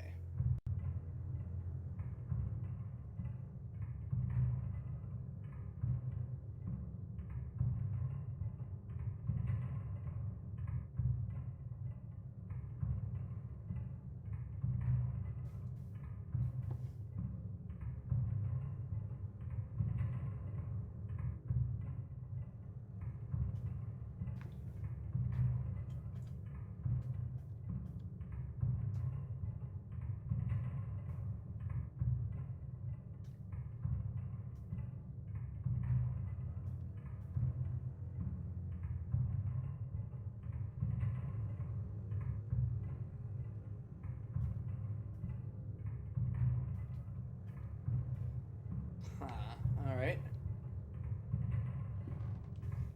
Few books remain in the shelf, mostly doubtful treatises in chemistry and alchemy. Among the titles are Trithemius's De Lapide Philosophico, Geber's De Inventione Veritatis, the anonymous work Turba Philosophorum, and Ludwig Prin's Mysteries of the Worm. Worms are very mysterious. One man in high rank uniform. He's missing an arm.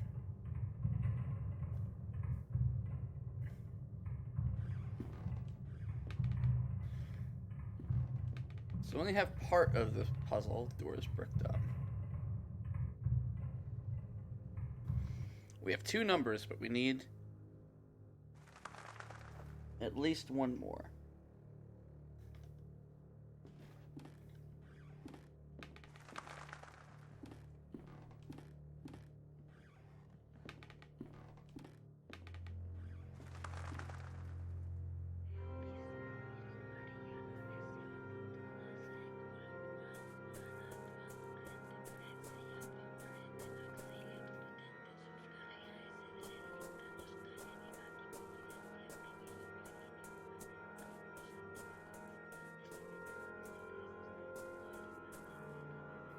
Alright, so we've done all we can here for now, it seems.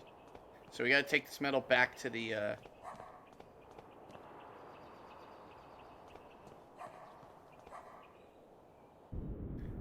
back to the asylum.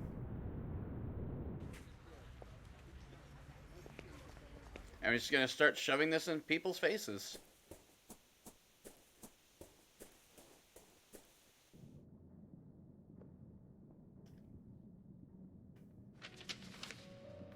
No. Okay.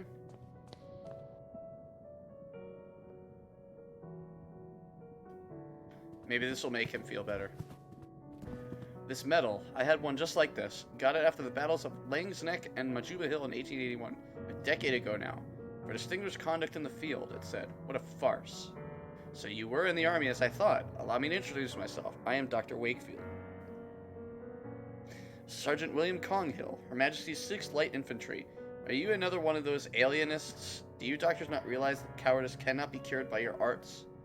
Why are they keeping you here? Oh, I gotta ask that. Why are they keeping you here? The doctors say I suffer from a nervous disorder. I believe this is a term for when they themselves, with all their learning, do not know what to say. But I know the true name of my sickness is pure cowardice. I am looking for a former patient of this hospital. You may have met him. His name is Alexandre Dupre. Yes, I did know a man by that name. We met briefly. He was here when I arrived. What do you know about him? He was a proper lad, educated. He listened closely to the stories of the other inmates, but he kept his own to himself. We talked a lot. He was very close to Miss Cone, too. I think they got here at the same time, but when he left, he did so alone. I wonder what has become of him since. Cone is probably the angry old lady. Who is Miss Cone? She is a patient here, a lady with a tempestuous character. You may have encountered her already. She has not been the same since Mr. Dupre left. You know, she always sits to the side, alone and silent. I doubt you could talk to her at all, even if you tried. She sees things, or at least she thinks she does. What did you talk about, you and Mr. Dupre? We talked about my time in the south of Africa. I don't like to talk about that, but he somehow made me want to. He was persuasive. He was very interested in one specific story, almost obsessive about it. He wanted to know every little detail. Could you tell me that story? I'm trying to find a patient of mine who has gone missing, and this could be my only hope of finding him. I don't like to relive those memories. A missing patient, you say? Alright, maybe my story will be of some use then. Happened during the Battle of Majuba Hill. I'm sure you've heard of it, in March of 81. The attack of the Boer army had taken us by surprise, and our regiment was forced to split up. We quickly found ourselves alone, just a few men lost, on the barren plain. But I don't want to bore you. I mean, this is kind of part of the story, and I would assume this is pretty important to the story, friend. Shouldn't you at least just tell us the whole thing? Just give us all the detail. You can't find it. My headset came out. Exactly. Exactly, Brainbuster. Don't want to bore you. No, sir, you certainly aren't. Please, continue.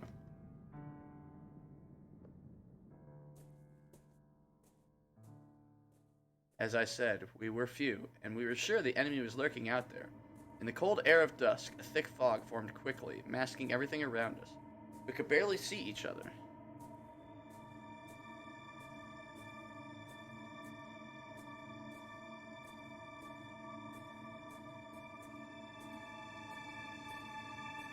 Then the others started to disappear in the fog, just getting thicker and thicker. I could still hear their footsteps for a while, then nothing. I called their names a little. Oh. Can we go back and get that text?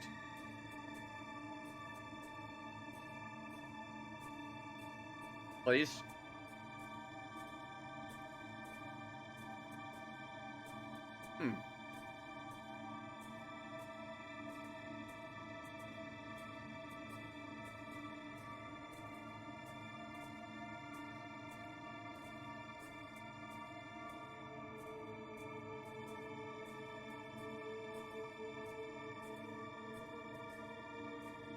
I felt something in there, not far. A murmur or a beating. Something alive. God damn it, game.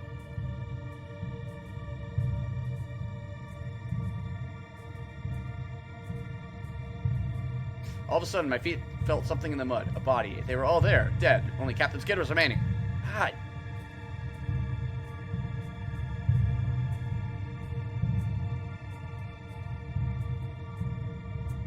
Yeah, no, that's way too quick for me.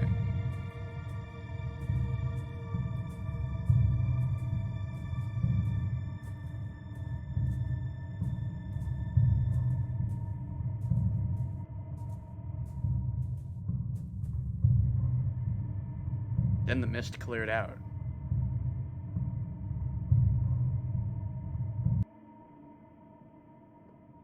What had happened?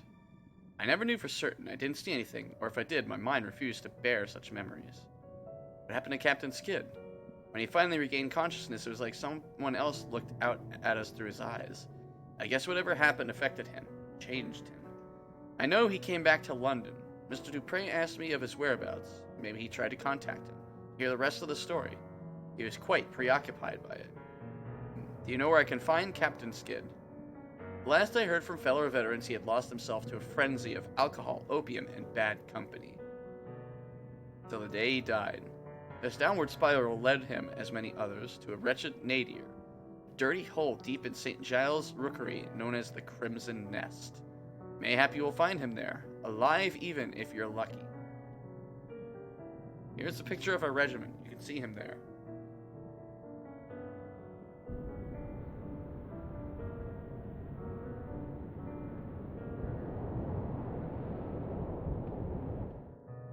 Alright, we got a new lead.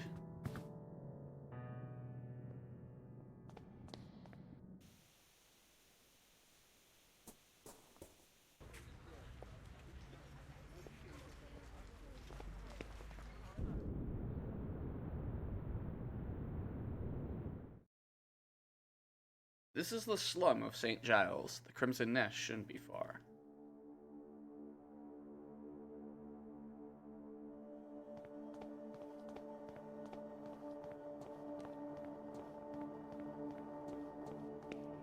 Oh, this is the street from the dream.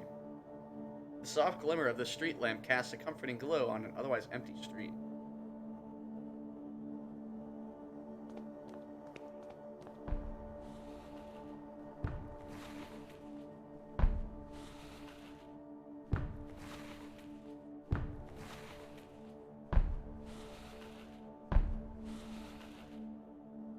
This man, he looks like the man from my nightmares.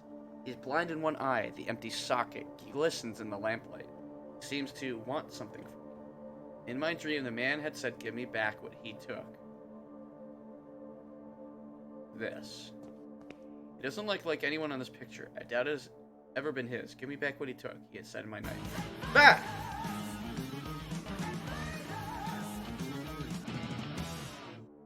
That is a raid. Thank you so much, Elegant Frost. How are you doing? Appreciate you being here. Hope you're having a great day. And welcome everybody from the Elegant Frost stream. Elegant Frost, you were playing Tales. You're still playing Tales of Symphonia? Okay, you don't want that. Do you want this paper? No, I don't want the paper. Do you want this metal? Piece of metal for you? No, you don't want this piece of metal. Would you like a candle? You don't want the candle. How about this piece of paper? You don't want that piece. Okay. Alright, well, I'm going to just walk away from you. I hope that's okay with you. Apparently I don't have what you want. Don't mind me. It's fine.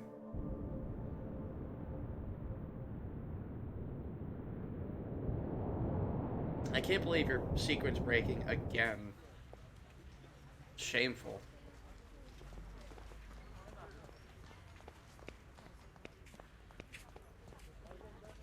Alright, so we can't do anything there.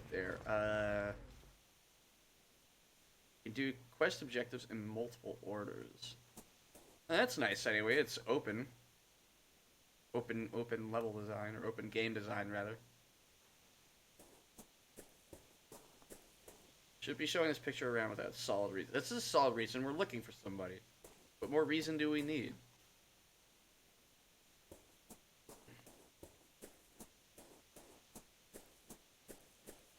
So we need to get into that. We need to get into the safe, obviously. But what if we show her this photograph? No. All right. Tell me what you see in these. No. All right. God, all you people here suck.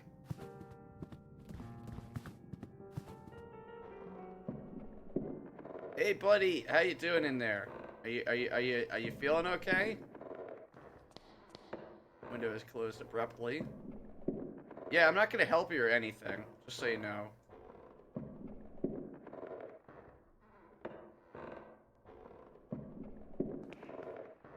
Problem is when you do that, you have to grind to be the right level. Sometimes by doing harder dungeons first, and other dungeons will be a breeze. Yeah, I could see that being a pain in the ass.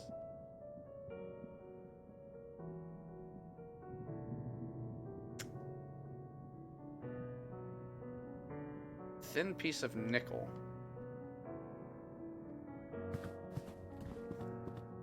So we gotta take all this.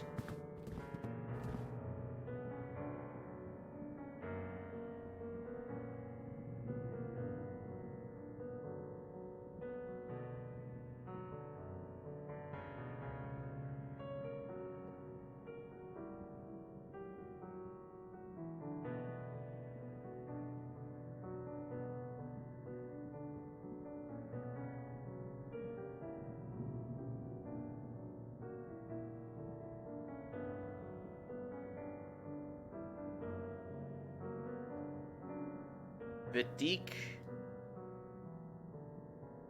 chili. Yeah, it's VD chili. Lividum.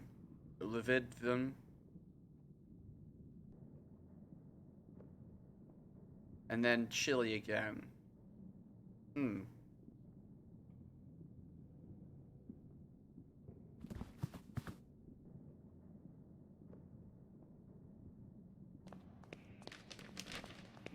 My goodness, how quickly things change in the outside world.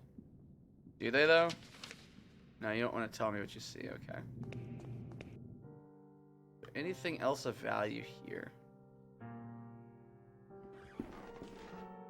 No. Alright, so we need to go between these three places and figure... We need to get into that safe. Is the first thing.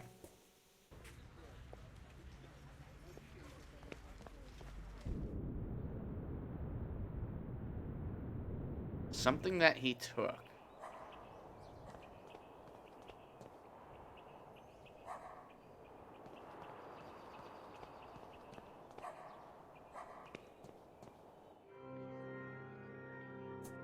So now we're going back over sections and we're going to use the feature to see if we missed anything. Wooden cross.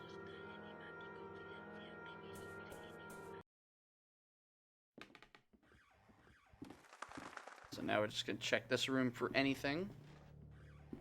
Nada. Okay.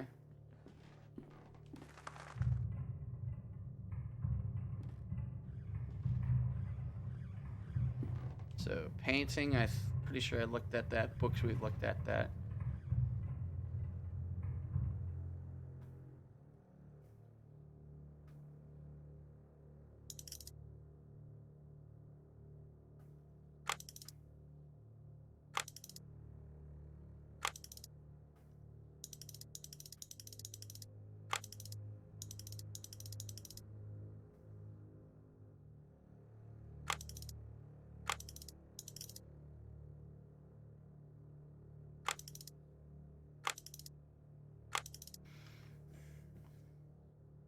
I know we have a 6 and a 5.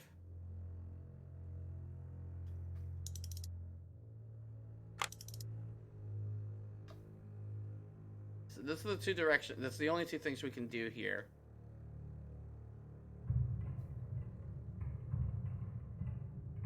I'm at a kind of a loss here.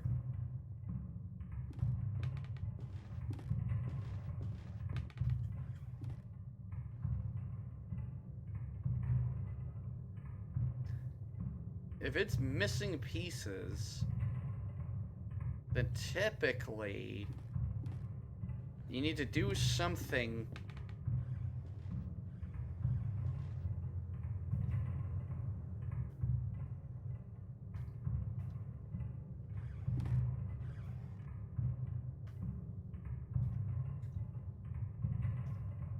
So we can't use anything in here.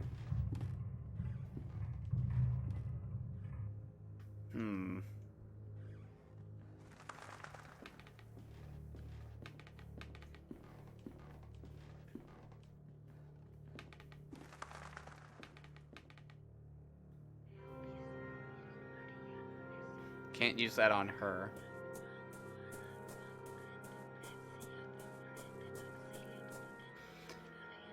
So we have something small and metal. Me. We can't use it for anything yet. What could possibly be what we need to do?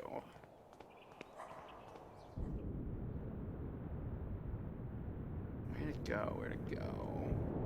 We can check back at St. Giles and see if there's just something we missed on along our route. There's a lamp. And then the person blocking her way, so this isn't at the place yet. So we've narrowed it down between two things. Obviously, Paul Street, we need the code.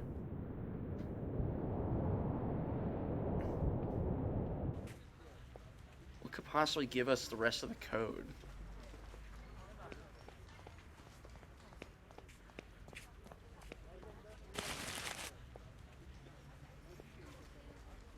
About the asylum. Alright, you know, there are always voices coming from the place at night, crying, singing, and the inhabitants cursing like damned souls. That's the usual. This night was different. It was all silent, I tell you. Not a single noise in the whole street. I looked at the madhouse and saw all the windows black. No lights. Everybody asleep at that place? Now that's strange. Then I heard it. It was a scream like no other I've ever heard. Not of a man or a woman, but of a devil from hell. Where the fuck else would they come from? It is very curious indeed. Thank you for telling me. Sure. Goodbye, boy.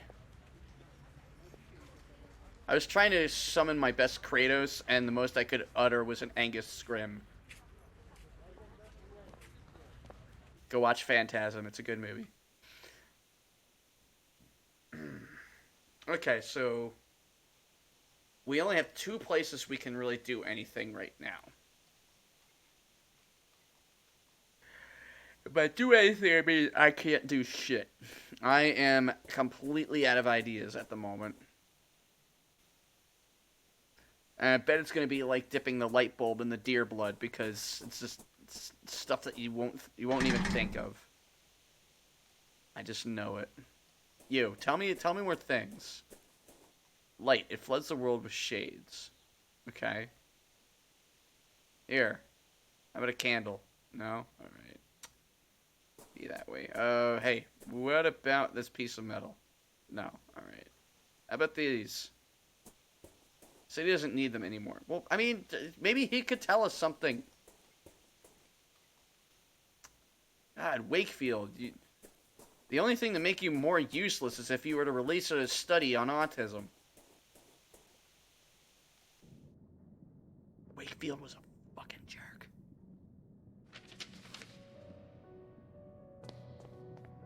No, we already read that.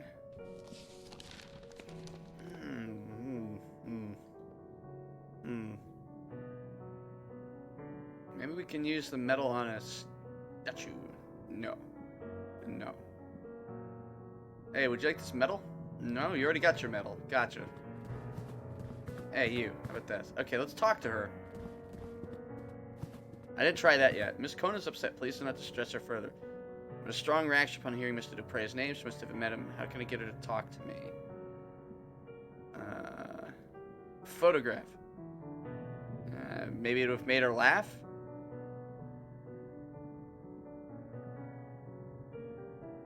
You, look at this photograph. Maybe it will make you laugh. I'll do the joke twice. I don't care. It's my stream. You can't stop me. I'm gonna wear down that reference like that band has worn itself down. Therapy log. Ah, okay, here we are. Edward Rowan, 27, acute dementia. September 25, 1891. Mr. Rowan's condition has degenerated since the last session. He is restless, as if the morphine has no effect on him. The last week he's been obsessive, troubled for reasons unknown. September 25, 1891. Patient's dosage has been doubled to no effect. Oh no, it's a super patient, resistant to our drugs.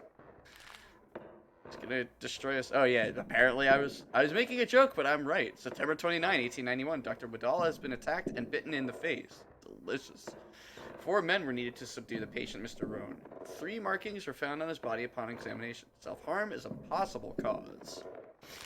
October 3, 1891. Mr. Rowan is getting better day by day, both physically and mentally. His habits have changed considerably. He now shows interest in religion and spends his time murmuring prayers, albeit ones unknown to my colleagues and me. Awesome. That didn't help me in any way. But thank you for the that little bit of lore here. So, okay, so 2 things we need. We need to get her to speak.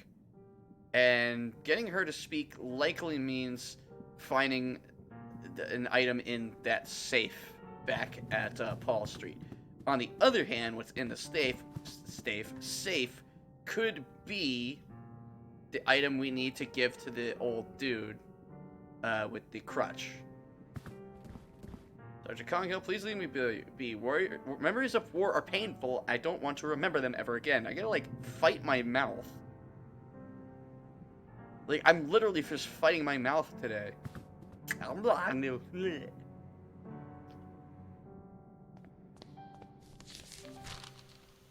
bad enough I'm dealing with the stupid-ass wrist. Hand-wrist problem. Okay, so I feel like I've accomplished everything I can accomplish in a bunch of these areas. And I kind of would like to open up the branch just long enough.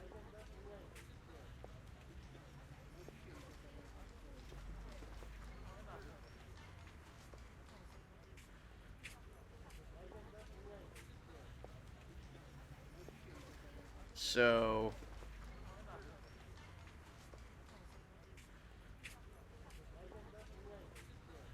how the hell do I do this? What do I even do? It's a very good question, isn't it? So what the hell do we do?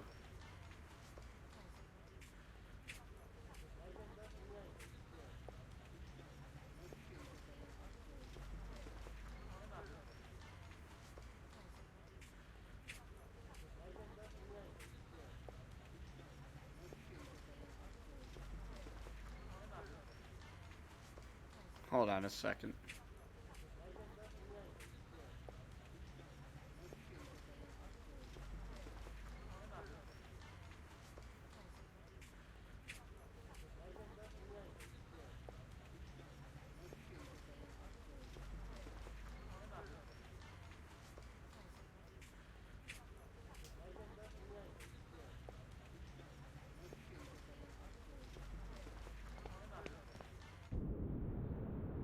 I want to at least make some progress.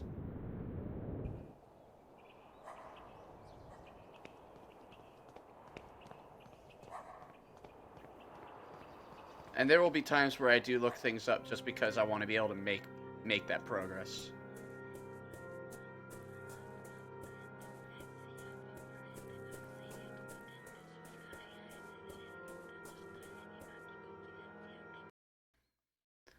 So we'll do this one last thing.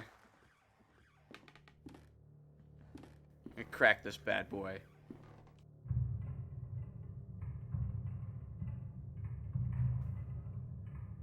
There's gotta be something that I missed in here.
Okay.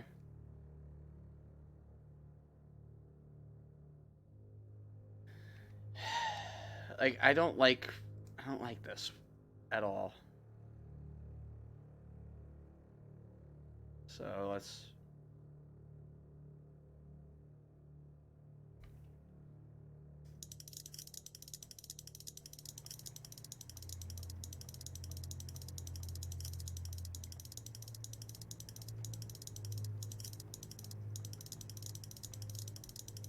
Okay.